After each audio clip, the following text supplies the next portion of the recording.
กันบ่ซับออกก็หกหยากกระดาษโอ้เบรกนี่แห้งดีแท้วะ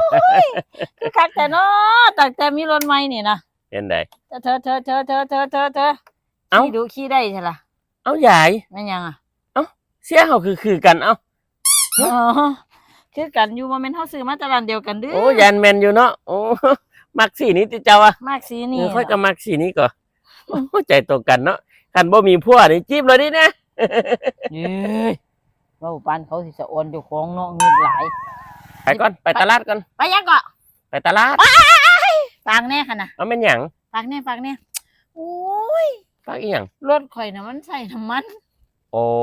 ข่อยก็เลยว่าอยากออกไปโอ้ประหยัดได้เด้อซื้อหยังอยากได้หยังปลากระป๋องกับต้นหอมข่อยอยากเอามาย้ำกินข่อยอยากกินย้ำปลากระป๋อง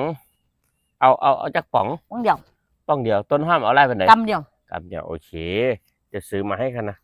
คนบ้านไกลเรียนเคียงกันฟากกันได้เนาะเวลาไปตลาดตะลีเนาะแม่นบ่ล่ะ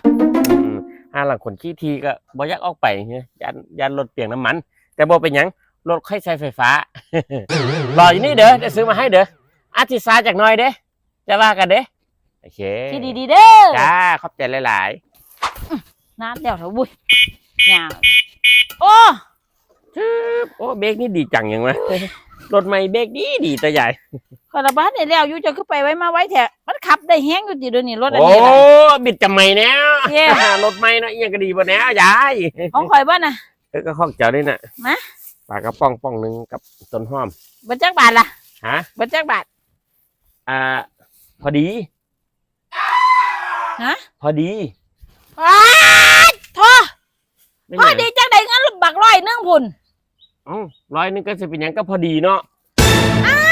อันนี้กำละ10 บาทแม่นอันนี้10 บาทอันนี้ก็บ่เกิน20ยี่ห้อเนี่ยบ่เกิน20แม่นเป็น30แล้วอีก70อยู่ได้ค่าน้ำมันรถค่ายังเกาะค่าน้ำมันรถเจ้าเติมน้ำมันติดูนี่ก็บ่ได้เติมน้ำมันดอกแต่ว่าชาร์จไฟไงชาร์จไฟบ้านบ่ล่ะพอเขาชาร์จแล้ววันนี้ค่าไฟมาเป็นบ่ล่ะนึกตามเด้อนึกตามค่อยเด้อเนี่ยเวลาแบตเบิดบ่ค่อยก็ไปเสียบชาร์จเป็นบ่พอเสียบชาร์จปุ๊บมันก็กินไฟเห็นบ่วันนี้ก็พอเข้ามาเก็บบินค่าไฟเห็นบ่ล่ะค่อยก็ต้องเอาบินค่าไฟไปจ่ายไฟค่อยก็ขี่รถไป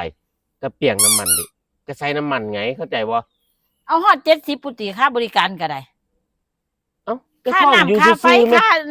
ค่อยเป็นคนย่างไปซื้อให้พร้อมไหมใหญ่นี่ไหมโอ้เทียนาอย่าฟ้าค่อยเด้อคันนี้เป็นจังซี่โอ้เทียนาบ่ฟังนี่นอนค่ะบอกให้ฟังกับบ่ฟังไปซื้อเองเลยไปซื้อเองค่ะกันบ้านใกล้เรียนแค่สิเป็นแดดเสียมึงยังมีเด้อมึงยังมีตามึงมั่งเด้อคนเนี่ยใส่คนซื้อก็เป็นเนาะตามึงใจ